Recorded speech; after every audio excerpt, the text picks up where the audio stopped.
మానవుని మెదడులో రసాయనిక చర్య ద్వారా విద్యుత్ తయారవుతుందని మనం గమనించాము కదూ. విద్యుత్తు మెదడులోనే కాదు, దేహమంతటా పుడుతూనే ఉంటుంది. రక్తంలో ఉండేది ఎక్కువ భాగం నీళ్ళే. దేహంలోని నీళ్లు, లోహపు అణువులు, ఉప్పు ద్రావణాలు ఒకదానితో మరొకటి కలగలిసి రసాయనిక చర్యల ద్వారా విద్యుత్ను ఉత్పత్తి చేస్తుంటాయి. కాబట్టి మన శరీరం మొత్తం విద్యుత్తో నింపబడి ఉంటుంది. కానీ దీని తీవ్రత ఎక్కువగా ఉండదు. ఇంట్లో మనం ఓ బల్బుని వెలిగించుకోవడానికి కావాల్సినంత కరెంటు కానీ, వంటకి వాడే స్టవ్కి సరిపోయేంత కరెంటు కానీ మన దేహంలో ఉండదు. అలాంటి విద్యుత్తో మన శరీరంలోని విద్యుత్ని పోల్చకుండా అయస్కాంతతత్వం నుంచి పుట్టిన విద్యుత్లాగా దీన్ని భావించండి. మనం నిటారుగా ఉండే అయస్కాంతాన్ని తీసుకొని ఓ టేబుల్ కింద ఉంచి దాని మీద ఓ తెల్ల కాగితాన్ని ముడతలు లేకుండా అమర్చి దాని మీద ఓ గుప్పెడు ఇనుపరజను చల్లితే ఆ ఇనుపరజను ఆ పేపర్ మీద ఓ విచిత్ర రూపాన్ని చిత్రిస్తూ పేపర్కు అంటుకుంటుంది. ఈ ప్రయోగాన్ని మీరు ఓసారి చేసి చూస్తే మీకు ఈ విషయాలు అర్థం కావడానికి బాగా ఉపయోగకరంగా ఉంటుంది. ఇనుప సామాన్ల దుకాణం నుంచి కానీ, సైన్స్ పరికరాలు అమ్మే దుకాణం నుంచి కానీ ఓ బార్ మ్యాగ్నెట్ను కొనుక్కొని తీసుకురండి. దీని ధర ఎక్కువేమీ ఉండదు. అలాగే ఇనుపరజను కొని తెచ్చుకోండి. దీని ధర కూడా సరసంగానే ఉంటుంది. ఈ బార్ మ్యాగ్నెట్ మీద ఓ తెల్ల కాగితాన్ని ఉంచి దాని మీద ఇనుపరజను చిలకరించండి.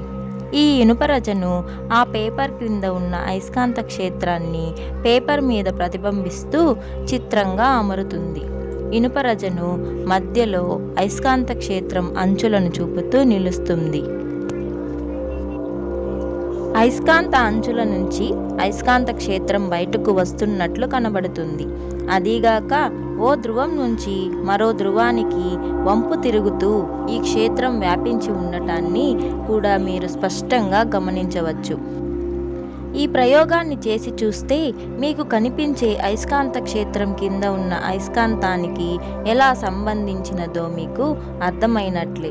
మన శరీరానికి చుట్టూ అలాంటి అయస్కాంత శక్తి క్షేత్ర రేఖలు ఉండి వ్యాపించి ఉండడం ఎలాగో మీకు అర్థమవుతుంది. మానవ శరీరం చుట్టూ వ్యాపించే అలాంటి అయస్కాంత శక్తిని ఎతిరిక్కని లేకపోతే ఆరా అని అంటారు. యోగి చక్షువులకు ఈ ఆరా స్పష్టంగా కాంతిలీనుతూ వివిధ రంగులతో నిండి కనిపిస్తూ ఉంటుంది. మన దేవుళ్ళ చిత్రాల్లో తలల వెనుక భాగం సూర్యబింబంలాగా చిత్రకారులు చిత్రించే కాంతి వలయానికి ఈ ఆరాయే ప్రేరణ అని మనం సులభంగా అర్థం చేసుకోవచ్చు. ఓ అయస్కాంతం చుట్టూ ఓ అయస్కాంత క్షేత్రం ఉన్నట్టే విద్యుత్ ప్రవహిస్తున్న ప్రతి లోహపు తీగ చుట్టూ కూడా అలాంటి అయస్కాంత క్షేత్రం ఏర్పడుతుందని మీరు మ్యాగ్నెటిజం, ఎలక్ట్రిసిటీ పాఠాలలో చదువుకునే ఉంటారు. విద్యుత్తు ఓ వైపు ప్రవహిస్తూ ఉంటే డైరెక్ట్ కరెంట్ అని, చకచకా దిశలు మారిపోతూ అటు ఇటు ప్రవహిస్తూ ఉంటే ఆల్టర్నేటింగ్ కరెంట్ అని అంటాం. ఓ తీగలో డైరెక్ట్ కరెంట్ ప్రవహిస్తే దాని చుట్టూ ఉన్న అయస్కాంత క్షేత్రం స్థిరంగా నిలబడి ఉంటుంది.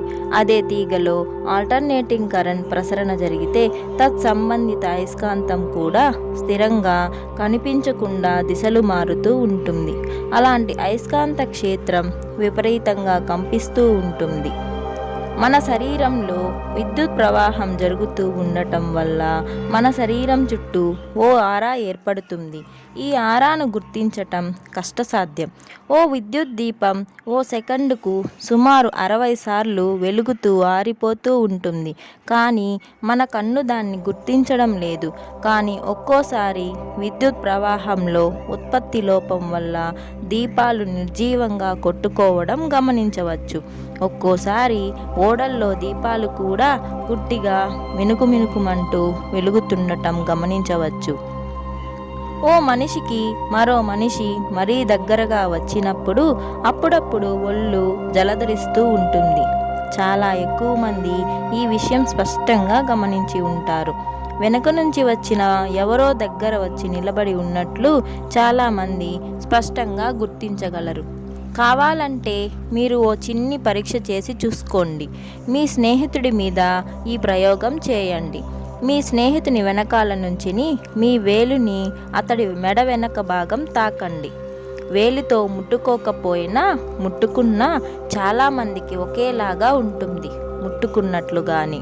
ఎంచేతనంటే శరీరం చుట్టూ ఉండే ఎతిరికి కూడా స్పర్శాజ్ఞానం ఉంటుంది. శరీరం చుట్టూ ఉండే అయస్కాంత క్షేత్రాన్ని ఎతిరిక్ అని పిలుస్తాం. ఈ ఎతిరిక్ చిత్రాన్ని చూడండి. ఆరా శరీరానికి కాస్త దూరంగా ఉంటుంది ఎతిరిక్తో పోలిస్తే. ఎతిరిక్ శరీరాన్ని ఆనుకొని వ్యాపిస్తుంది. శరీరానికి సుమారు అంగుళంలో 8వ వంతు నుంచి ఒక్కోసారి 6 అంగుళాల దూరం వరకు ఈ ఎతిరిక్ వ్యాపించి ఉండవచ్చు. సరిగ్గా శరీరం ఎలాంటి ఆకారంతో ఉంటుందో అవే వంపు సొంపుల్ని కాపీ కొడుతూ ఈ ఎతిరిక్ ఉంటుంది. ఓ వెంట్రుకను కూడా ఎతిరిక్ చుట్టుముట్టి ఉంటుంది. ఈ ఎతిరిక్ను గమనించి ఆ వ్యక్తి ఉత్సాహాన్ని, శక్తిని, ఆరోగ్యాన్ని గుర్తించవచ్చు. బాగా శారీరక శ్రమ చేసి అలసిపోయి నీరసంగా ఉన్న వ్యక్తి ఎతిరిక్ శరీరానికి మరీ దగ్గరగా అంటుకుపోయి కనిపిస్తుంటుంది. మళ్ళీ అదే వ్యక్తి బాగా విశ్రాంతి తీసుకొని కులాసాగా ఉంటే ఈ ఎతిరిక్ కూడా బలాన్ని పుంజుకున్నట్టు 6 అంగుళాల దూరం వరకు వ్యాపించి ఉండటాన్ని గమనించవచ్చు.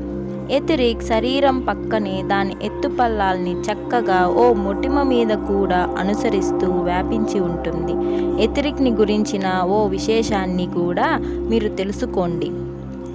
ఓ మనిషికి ఉన్నట్టుండి తక్కువ యాంపియరేజీ, ఎక్కువ వోల్టేజీ ఉన్న విద్యుద్ఘాతం తగిలితే ఈ ఎతిరిక్ చటుక్కున నీలిరంగులో కానీ పింక్ రంగులో వెలుగుతూ దర్శనమిస్తుంది.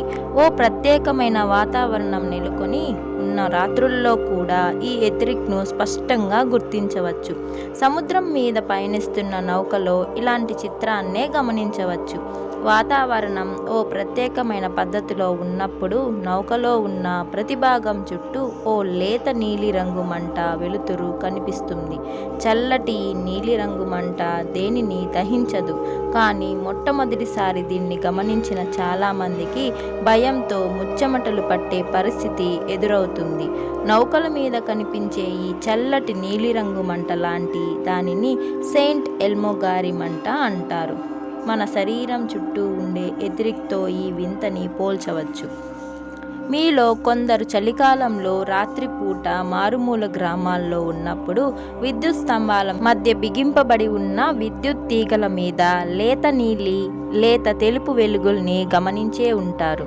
గాలిలో పొగమంచు కమ్ముకొని ఉన్న చలిరాత్రుల్లో విద్యుత్ వాహకాల మీద ఈ చిత్రం స్పష్టంగా గోచరిస్తుంది. ఈ వెలుతురు విన్యాసాలకి జడుసుకున్న అమాయకులు కూడా ఎందరో ఉన్నారు. ఎలక్ట్రికల్ ఇంజనీర్లు ఈ పరిస్థితుల్లో ఇబ్బంది పడవలసి వస్తుంది. ఎంచేత అంటే కరోనా అని పిలువబడే కాంతి వలయాల చుట్టూ ఉన్న గాలిని అయనీకరణం చేసి గాలిలో నుంచి విద్యుత్ని ప్రవహించేలా చేసి తద్వారా జరిగే షార్ట్ సర్క్యూట్ వల్ల కొన్ని జిల్లాల్లో విద్యుత్ ఆగిపోవడానికి కారణమవుతుంది. అనేక ఊళ్ళు గాఢాంధకారంలో మునిగిపోతాయి. ఆధునిక ఎలక్ట్రికల్ ఇంజనీర్లు ఇలాంటి కరోనాలు పుట్టకుండా ఉండడానికి బోలెడు డబ్బు ఖర్చుతో కూడుకున్న జాగ్రత్తలను తీసుకుంటూ ఉంటారు. మన శరీరానికి ఏర్పడే కరోనాను ఎతిరిక్ అని మనం అర్థం చేసుకోవచ్చు. కొంత సాధనతోనే శరీరం చుట్టూ ఉన్న ఎతిరిక్ని చాలామంది చూడగలరు, ఓర్పు ఉన్నట్లయితే. దురదృష్టవశాత్తు అందరూ ఏమనుకుంటారంటే యోగులకి సంవత్సరాలు పట్టే సాధనని త్వరగా తేలిగ్గా కొట్టేయాలి, ఇలాంటి ట్రిక్కుల్ని పట్టేయాలని. ఇలాంటి ఆశల్ని మాత్రం మీ దగ్గరకు చేరనీకండి. సాధన చేయకుండా ఏదీ సాధించలేరు. సంగీత విద్వాంసులు రోజుకి ఎన్ని గంటలు తమ సాధనను కొనసాగిస్తారు? వారి సాధన నిరంతరం సాగుతూనే ఉంటుంది. మీరు ఎతిరిక్ని చూడాలంటే ఓర్పుతో సాధన చేయడం తప్పించి మరో దగ్గర దారి లేనే లేదు. సాధన ఎలా చేయాలో ఓ పద్ధతి చూద్దాం. ఇలాంటి విషయంలో ఉత్సాహం చూపించే ఓ మనిషిని ముందుగా వెతికి పట్టుకోవాలి. అతనిని తన చేతిని చాచమని చెప్పాలి. వేళ్ళని పిడికిలిలాగా మడిచి పట్టుకోకుండా వేళ్ళు దూరంగా జరిపి ఉండేలా, అన్ని వేళ్ళు స్పష్టంగా కనపడేలా ఆ చేయి చాపబడి ఉండాలి. ఆ చేయి ఎలా చాపాలంటే ఆ వెనుక మరీ తెల్ల రంగు కోడ కానీ కట్టన్ కానీ ఉండకూడదు. ఆ చేతి వెనుక భాగం చీకటిగా కానీ మట్టి లాంటి తేలిక రంగులలో కానీ ఉండాలి. ఆ చేతి వైపు మన దృష్టిని ప్రసరింపచేయాలి. మరి గుడ్లు మిటకరించి వేళ్ళ వంక చేతి వంక తేరిపారా చూడకూడదు. చూడటంలో ఓ చిన్న కిటుకుంది. సరైన చోట్లో సరైన పద్ధతిలో చేతి వైపు చూడాలి. అలా చూస్తే ఆ చేతిని అంటుకొని మెల్లమెల్లగా రెప్పరెప్పలాడుతున్న ఊదా నీలిరంగు సిగరెట్ పొగలాంటి వెలుతురు ఒకటి మీ కంటికి గోచరిస్తుంది. ఇందాకే చెప్పుకున్నట్లు చేతికి సుమారు అంగుళంలో 8వ వంతు దూరం వరకు ఈ కాంతి వ్యాపించి ఉన్నట్లు కనిపించవచ్చు. చాలామందికి చెయ్యి తప్ప మరొకటి ఏదీ కనిపించదు. ఎంచేతనంటే వాళ్ళు చేసే చూపు ప్రయత్నంలో పాలు ఎక్కువ కాబట్టి. వాళ్ళు తమ చూపు తీక్షతను ఇంకాస్త మరి కాస్త తగ్గించడం చేస్తే వాళ్ళకి ఆ వస్తువు తప్పక కనిపిస్తుంది. కాస్త తేలిగ్గా చూడడం నేర్చుకోవాలి.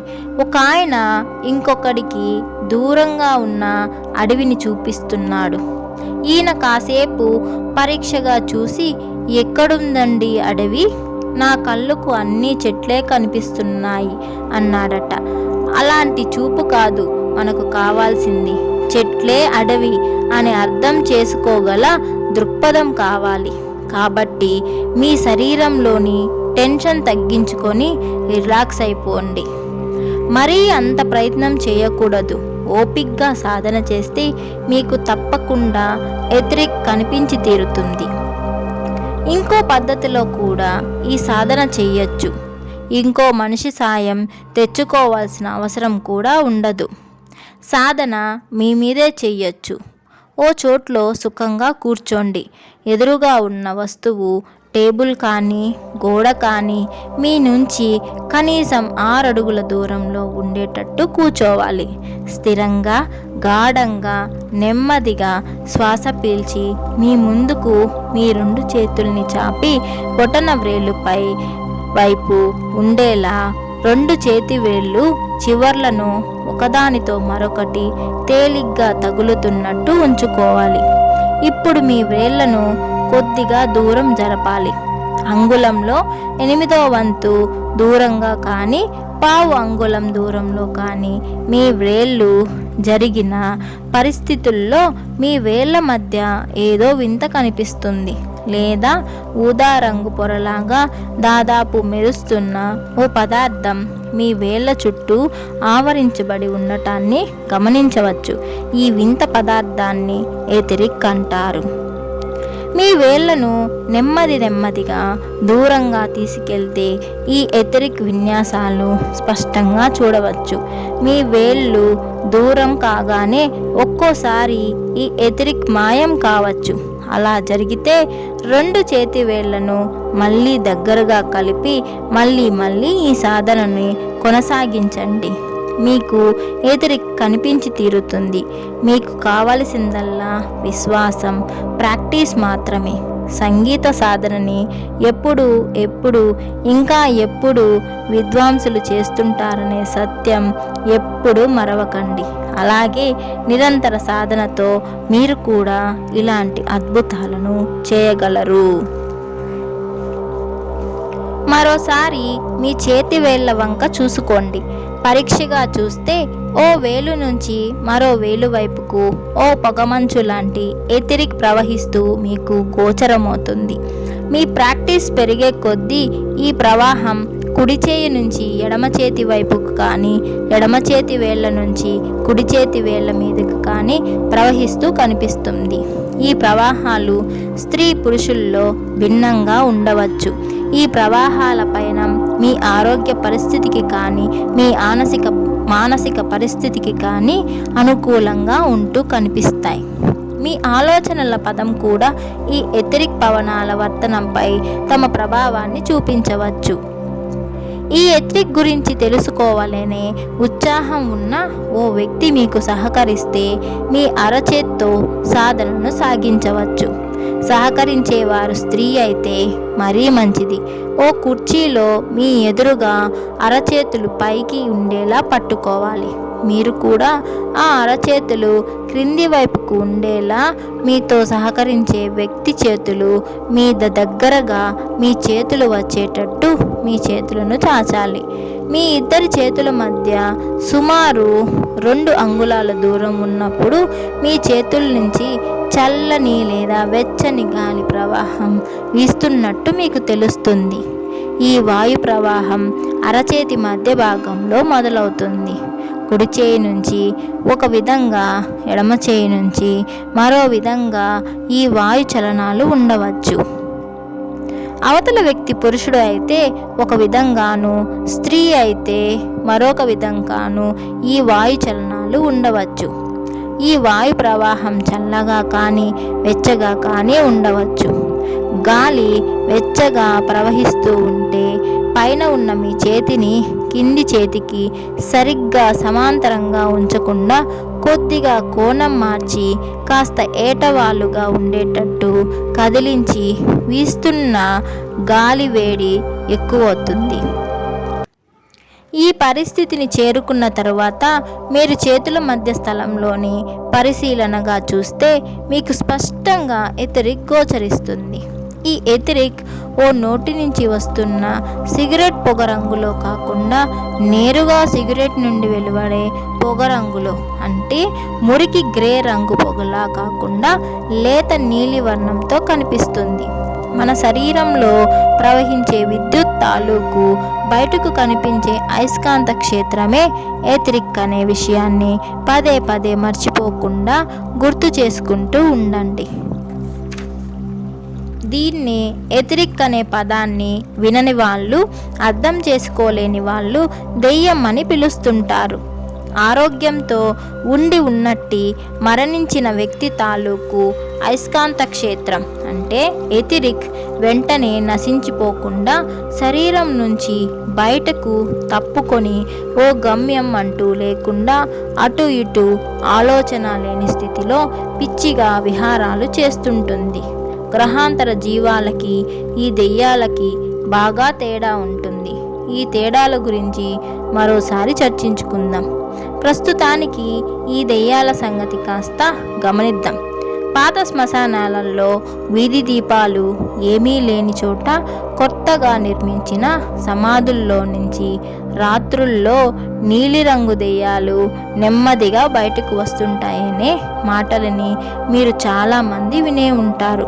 ఆ రోజే మరణించిన శరీరం తాలూకు ఎథరిక్ శరీరంలోంచి బయటకు వచ్చి ఇలా దెయ్యాలు అనే పేరుతో పిలువబడుతూ ఉంటాయి. వేడినీళ్ళు బాగా కాగిన తరువాత స్విచ్ ఆపేస్తే ఎలక్ట్రిక్ కెటిల్లోని వేడి మెల్లగా బయటకు వెళ్ళిపోయే పరిస్థితిని చూసే ఉంటాం. అలాగే ఈ దెయ్యాల శవాలలో నుంచి బయటపడే పద్ధతిని ఊహించవచ్చు. చల్లారిపోతున్న కెటిల్ చుట్టూ వేడి తగ్గిపోయేట్టుగానే చనిపోతున్న శరీరంలో నుంచి, అంటే చావు నెమ్మదిగా ఓ క్రమంలో జరుగుతుందనే విషయం మర్చిపోకండి. ఎథరిక్ బయటకు మెల్లగా చల్లగా జారుకుంటూ శక్తిని మెల్లమెల్లగా కోల్పోతూ ఉంటుంది. కొన్ని దెయ్యాలు మాత్రం ఓ పట్టాన శరీరం మరణించిన స్థలాన్ని అంత సులభంగా వదిలిపెట్టవు. అనేక రోజులు ఓ చోటునే పట్టుకొని వేలాడే దెయ్యాల గురించి మనం మరో పాఠంలో చదువుకుందాం. సాధన, ఇంకా సాధన, ఇంకా సాధన కొనసాగించండి. మీ చేతుల వంక చూస్తూ సాధన చేయండి.